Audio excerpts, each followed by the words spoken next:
Bonjour et bienvenue dans ce webinaire sur la gestion des licences Autodesk. Donc je me présente, Christophe Boulanger, ingénieur d'application et BIM coordinateur chez Man Machine France. Je suis joignable aux différentes adresses mail que vous voyez ici, donc support@manandmachine.fr si vous avez des problèmes techniques ou des questions à poser sur les logiciels, ou directement aussi sur l'adresse marketing pour des commandes ou des demandes de devis. Vous pouvez passer par cette adresse-là. Donc tout d'abord, pour se connecter à votre plateforme Autodesk, il faut passer de façon différente, hein, donc soit via le navigateur web en allant sur l'adresse account.autodesk.com. Donc vous allez avoir votre page de connexion, vous allez rentrer votre login et votre mot de passe, ou via la plateforme d'application de bureau Autodesk, où là, quand vous allez vous connecter, vous aurez cette boîte de dialogue qui va apparaître, où il vous demandera pareil votre login et votre mot de passe. Donc on verra un peu plus tard dans cette présentation, on peut avoir une nouvelle boîte de dialogue parce que on a une nouvelle forme de connexion sur les licences Autodesk. Donc une fois que vous êtes connecté sur cette plateforme, vous pouvez avoir plusieurs environnements pour cette console. Donc pour les utilisateurs, donc une console simplifiée où ils verront les différents onglets ici, accueil, produits et services et génération de rapports, où cette console-là leur permettra de visualiser donc leurs produits qui leur sont associés dans produits et services, la possibilité de les télécharger, ces produits, de télécharger les mises à jour dans la partie mise à jour de produits, et l'utilisation des services cloud qui est aussi associée ici dans produits et services pour savoir quels paramètres vous pouvez avoir accès. Pour la partie administrateur, donc en plus il va y avoir la gestion des produits. Donc dans la partie gestion des produits, ici dans gestion utilisateur, donc il y aura la gestion par produit, par utilisateur, la possibilité de télécharger les produits, de télécharger les mises à jour, mais il sera aussi en capacité d'avoir la gestion de contrat avec la partie renouvellement et facturation des différents contrats qui seront associés à votre compte de société, et aussi la génération de rapports par rapport à l'utilisation des licences. Donc tout d'abord, on va voir un peu qu'est-ce qui est capable de faire cette console. Donc une partie accueil, vous allez avoir l'information sur les produits récemment achetés, donc pour la partie administrateur. La partie ici, mise à jour, où vous allez pouvoir télécharger les dernières mises à jour les plus récentes des produits Autodesk que vous avez dans sur votre compte. Et aussi la possibilité de contacter l'assistance et de gérer les demandes d'assistance qui apparaîtront ici à côté. Et pour contacter l'assistance, c'est assez simple, hein. Donc vous venez sur Accueil, et ici vous avez contacté l'assistante qui vous permet d'ouvrir ce qu'on appelle un case, donc une question, hein, chez Autodesk. Et la suivi de ces questions, de ces cases, va apparaître ici dans la partie de la console. Donc dans la partie produits et services, vous allez retrouver la liste complète de tous les produits sur lesquels vous avez souscrit, ou si vous êtes utilisateur, la partie qui vous est donnée en accès par l'administrateur. Donc vous allez pouvoir télécharger tous les produits et les versions que vous souhaitez des, des différents produits. Donc pour ça, il suffit de sélectionner un produit, de cliquer sur télécharger. Dans la partie téléchargement, ici, vous pouvez avoir en raccourci directement les années de téléchargement. Donc en sachant que vous avez le droit jusque maintenant N-5 en téléchargement, on n'est plus limité au N-3 depuis quelques mois. Donc une fois que vous allez cliquer ici sur afficher le téléchargement, donc il vous demandera quand même de repréciser l'année au cas où vous vous êtes trompé, le système d'exploitation que vous allez avoir accès, donc selon le type de produit, donc par exemple AutoCAD ici il va vous proposer AutoCAD en 64 bits voire en 32 bits pour certains, mais c'est quasiment inexistant maintenant. Et surtout, bien choisir la langue d'installation de votre logiciel. Si le produit est sur une autre plateforme, donc par exemple AutoCAD, il est aussi sur Mac, vous avez AutoCAD for Mac qui apparaîtra aussi dans cette partie-là, dans le lien de téléchargement AutoCAD. Ensuite, 3 possibilités pour le téléchargement. Donc vous allez avoir la possibilité de télécharger maintenant donc cette partie-là, donc il vous télécharge via le petit logiciel Download Manager des sources de téléchargement. Donc si vous avez une connexion assez lente, préférez plutôt ce type de téléchargement. Vous pouvez aussi télécharger directement via le navigateur, où là vous allez retrouver des sources directement, un peu comme si vous téléchargez un fichier sur Internet. Et vous avez une partie installer maintenant, donc qui vous lance un petit programme d'installation de votre produit, où là il effectuera le téléchargement et l'installation en même temps que ce téléchargement. Attention, donc pour ceux qui auraient des collections, hein, comme l'AEC collection, hein, donc Architecture, Engineering and Construction, pour avoir accès aux différents produits, il faut cliquer ici sur Afficher les éléments pour retrouver la liste complète des produits qui sont dans l'AEC collection, par exemple, et de ce fait-là, de pouvoir cliquer ici sur Afficher les téléchargements pour télécharger les produits qui vous intéresseraient de cette collection. Donc par contre, vous ne pouvez pas, vous êtes obligé de télécharger produit par produit pour installer tous les produits qui sont aussi dans cette collection.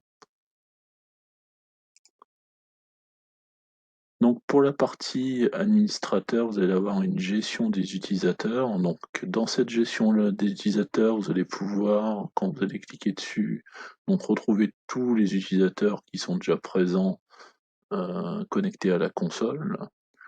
Donc vous allez avoir la possibilité ici de créer ici une invite pour utilisateur, donc 3 possibilités. Donc une invite pour une seule personne, où là vous allez pouvoir faire un copier-coller de la messagerie, où vous rentrez les informations ici de votre utilisateur. Donc aussi la possibilité d'avoir un ajout multiple, où là vous allez pouvoir faire plusieurs fois le copier-coller de la messagerie pour rajouter chaque utilisateur. Ou sinon, il y a ici importer, préparer un fichier CSV, où il vous demandera, ici vous montre la casse que vous voulez avoir de votre fichier CSV, et donc préparer ce fichier-là et importer tous les utilisateurs en une seule fois.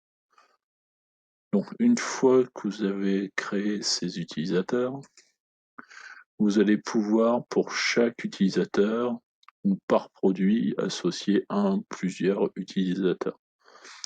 Donc là, on est dans la fonction par utilisateur, donc on choisit l'utilisateur. Une fois qu'on est sur l'utilisateur, on va pouvoir, en rentrant dans sa fiche, retrouver tous les produits qui sont en notre possession, et à partir de là, de cliquer ici sur attribuer pour lui attribuer le produit. Et le fait de lui attribuer le produit, s'il y a des outils disponibles sur Internet, de choisir si ces outils disponibles sur Internet sont disponibles pour cet utilisateur.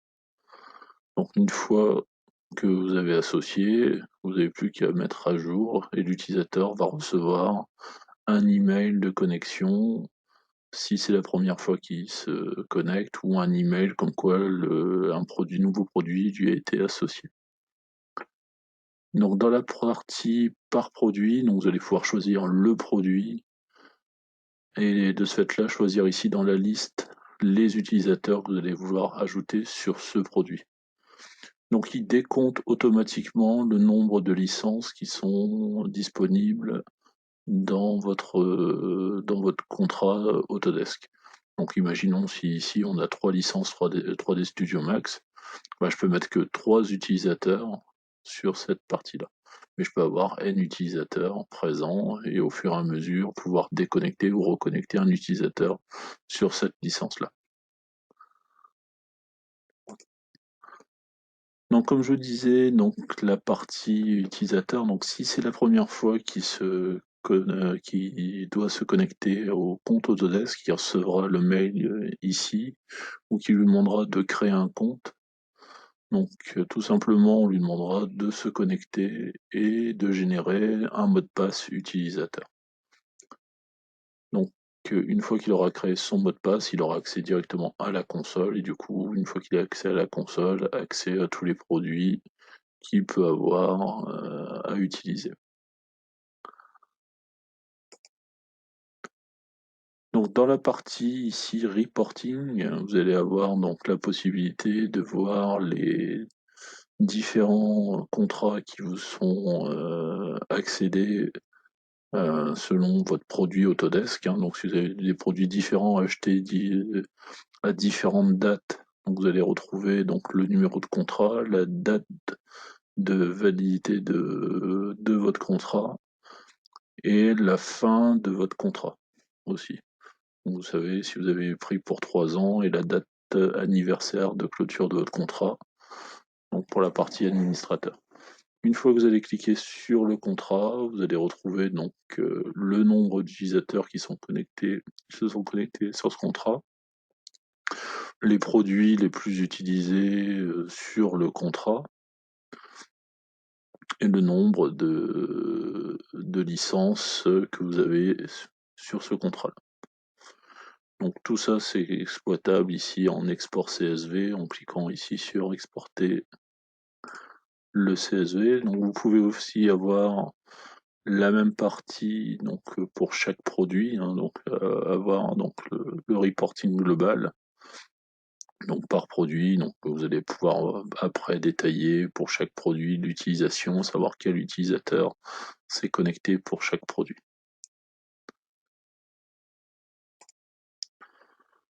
Donc quand vous vous connectez sur le produit, donc vous allez avoir donc des graphiques, hein, qui vous montreront la partie de nombre de licences utilisées, le nombre d'utilisateurs qui se sont connectés. Donc ça va être très important sur une partie pour vos licences réseau.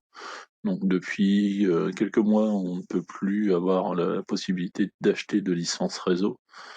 Donc il faudra faire très attention à ça sur la consommation. Donc si vous êtes à 25 tout le temps et que vous avez d'autres utilisateurs, donc il faudra acheter d'autres licences. Par contre, comme Autodesk a une offre promotionnelle qui vous permet de doubler vos licences réseau. Donc pour une licence réseau, il vous offre 2 licences cette année. Donc par exemple, si vous aviez 25 licences, vous allez vous retrouver avec 50 licences. Donc si ici dans la consommation, vous apercevez qu'il n'a que 40 utilisées, ben vous aurez plus qu'à renouveler si vous voulez ces 40 licences, si vous apercevez que vous n'avez jamais dépassé ce quota-là. Donc pareil, donc ces graphiques sont exploitables en export CSV pour que vous puissiez faire vous-même vos propres graphiques sur les données qui peuvent être associées. Donc comme on a abandonné la partie licence réseau, donc il y a un nouveau contrat qui s'est mis en place, donc une nouvelle forme d'abonnement. Donc vous avez standard ou premium. Donc la différence entre les deux, elle est là ici, hein, tout simplement. Donc le but de passer en premium, donc ça se passe seulement que pour ceux qui sont entre 50 et 200 licences. Donc le fait, c'est à ce moment-là que vous pourrez passer en premium. Pour ceux qui sont en dessous de 50 licences, eux sont automatiquement en standard, hein. Et si vous ne prenez pas l'abonnement premium, vous restez en standard. Donc le fait d'être en premium, bah, c'est que vous allez avoir une assistance 24 heures sur 24, 7 jours sur 7. La possibilité d'avoir une authentification unique pour vos utilisateurs, des rapports avancés avec des détails de niveau pour chaque utilisateur, et de possibilité de centraliser vos achats si vous avez plusieurs groupements de sociétés, hein. Donc si vous avez une société mère qui a plusieurs sociétés en dessous, bah, chaque groupement va pouvoir gérer lui-même ses achats et la société principale aura le reporting total de ces achats-là. Donc l'autre aussi avantage, donc aussi de la partie premium, donc comme on n'a qu'un seul numéro de série, donc c'est qu'on n'a plus besoin de, comme on n'a plus de serveur réseau, donc de ne plus avoir le coût à gérer les licences réseau, et la possibilité d'avoir qu'un seul numéro de série pour suivre la totalité.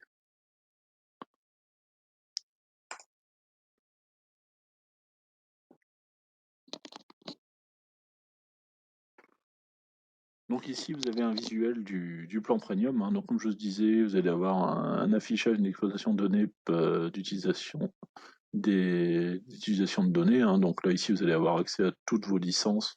Donc comme il n'y a qu'un seul login, donc vous allez avoir donc le nombre de licences qui sont utilisées par rapport à tous les numéros de série, donc quels sont les logiciels les plus utilisés. Donc là, par exemple, ici, on voit que sur le compte, ben, c'est plus AutoCAD qui est utilisé, après Revit, et après Civil 3D, et après la consommation, donc sur les 3 derniers mois, et aussi des versions utilisées, donc pour savoir, ben, est-ce que votre parc est à jour ou pas, selon les licences que vous disposez. Et comme je disais, la partie ici 24 heures sur 24, donc la possibilité de contacter, donc soit en live chat en français ou en anglais, comment ça s'appelle, des personnes qui vous permettront de résoudre votre problème de connexion sur les produits Autodesk, la possibilité, donc, comme je vous disais, de créer un case ou la possibilité de demander d'être rappelé. Et donc ça, c'est ça qui est l'utilisation dans la partie premium. Donc vous n'avez pas dans la partie standard d'être rappelé dans la minute pour votre problème.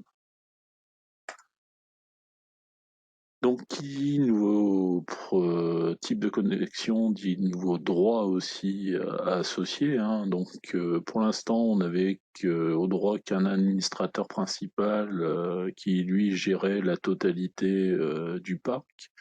Mais vous allez pouvoir la possibilité de déléguer donc cet administrateur du parc en ce qu'on appelle un administrateur SSO, hein. Donc vous allez pouvoir définir donc le nom de votre société, donc le domaine de messagerie, donc ça c'est ce qui vous permettra d'avoir qu'un seul login de connexion, l'administrateur principal et les administrateurs SSO qui vous permettront de se connecter pour donner les droits d'accès sur les différents utilisateurs. Donc de ce fait-là, ici, donc le fait d'avoir activé cette option-là, donc vous allez passer d'une boîte de dialogue, vous voyez, de connexion à une autre type de boîte de dialogue, où là vous allez pouvoir avoir votre logo de société pour pouvoir rentrer votre nom et votre password. Donc ça se fait automatiquement, hein, une fois que c'est activé, hein. Donc Autodesk reconnaît automatiquement. Donc à partir de votre adresse mail rentrée, donc dès rentrer votre adresse mail ici, ben, comme quoi vous êtes faites partie de l'utilisateur unique, hein. Donc là il va pouvoir vous demander votre nouveau compte et votre nouveau mot de passe. Et ce qui va être très intéressant, c'est que vous n'avez plus besoin de votre mot de passe, vous en avez plus qu'un seul qui est le même pour tous les utilisateurs. Donc une fois que la personne se connecte, elle n'aura même plus besoin de rentrer son mot de passe, elle aura juste à rentrer son adresse mail et ça validera automatiquement le mot de passe derrière. Donc pourquoi il faut passer, on va dire, sur ce contrat premium, hein. Donc c'est la possibilité d'avoir un accès d'utilisateur simplifié, hein. Comme je vous disais, il n'y a qu'un seul mot de passe à mémoriser pour l'accès à toutes les ressources et à tous les services Autodesk. Donc comme je disais, si vous êtes déjà connecté, bah, vous n'aurez même pas besoin de vous retenir le mot de passe. Donc ça, il va se connecter automatiquement dans tous les produits Autodesk directement. Une sécurité et une conformité accrue, donc toutes les stratégies de mot de passe, ben, comme il n'y en a qu'un seul, s'appliquent également au service Autodesk. Et donc de ce fait-là, vous allez pouvoir facilement révoquer les identifiants d'un employé, et donc de ce fait-là, il perdra automatiquement l'accès à tous les services Autodesk. Donc ça vous permet plus facilement d'activer ou de désactiver des personnes à l'éligibilité des produits Autodesk. Et de ce fait-là, une réduction du temps d'administration, hein, donc on n'a plus besoin de redoubler d'efforts pour tenir à jour la gestion des utilisateurs, puisqu'on peut partager la console avec plusieurs personnes. Donc pour la gestion des plusieurs personnes, donc comme je disais, donc il y a un gestionnaire de contrat, donc c'est le principal point de contact du contrat Autodesk, hein. Donc ça, il n'y en a qu'une seule personne qui définit comme ça. Donc cet administrateur principal, il a pour gestion, c'est lui qui gère donc les utilisateurs et leurs accès au logiciel. Il peut donc aussi affecter les administrateurs secondaires et SSO et le changement d'administrateur principal. Donc des fois, si Autodesk s'est trompé ou que l'administrateur principal change, vous allez pouvoir lui dire bah non, on change d'administrateur principal, c'est cette personne-là qui va devenir automatiquement l'administrateur principal. La possibilité, donc, en tant qu'administrateur principal, d'avoir la facturation et le renouvellement des contrats Autodesk. Et donc, c'est lui qui a aussi la gestion de l'identification unique. Les administrateurs secondaires, donc eux, pourront gérer la gestion des utilisateurs et leurs droits d'accès au logiciel, la possibilité de créer aussi des administrateurs secondaires et de modifier le nom de l'administrateur principal. Donc ça c'est exemple, l'administrateur, vous avez oublié de changer le nom de l'administrateur principal, le secondaire peut redéclarer un administrateur principal directement. Et là aussi, donc la possibilité de gérer la facturation et les renouvellements, mais uniquement si il est gestionnaire du contrat. Donc ça, c'est selon plutôt la partie SSO, hein, donc c'est lui qui va devenir gestionnaire de contrat. Et de ce fait-là, il verra la connexion sur ses facturations et le renouvellement. Je vous remercie pour cette attention et je vous souhaite une bonne journée et à bientôt dans un prochain webinaire. Merci, au revoir.